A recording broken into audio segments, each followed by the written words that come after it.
សម្ដេចគតិប្រិទ្ធបណ្ឌិតប៊ុនរ៉ានីហ៊ុនសែនអញ្ជើញរៀបចំពិធីបួងសួងចម្រើនសេចក្តីសុខនៅខេត្តសៀមរាប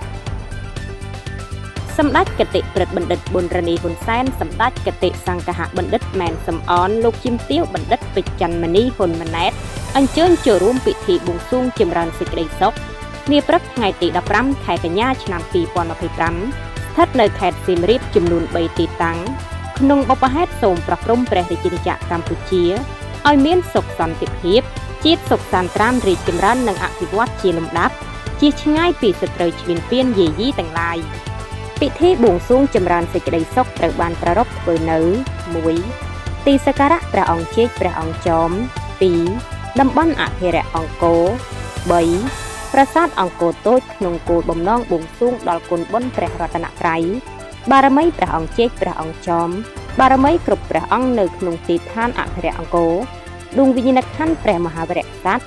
មហាបុព្វបុរសដូនតាខ្មែរដួងព្រលឹងមេតបទូចធំសូមប្រោះព្រំព្រះរាជាណាចក្រកម្ពុជាឲ្យមានសុខសន្តិភាពជាតិសុខសាន្តត្រាណរីកចម្រើននិងអភិវឌ្ឍជាលំដាប់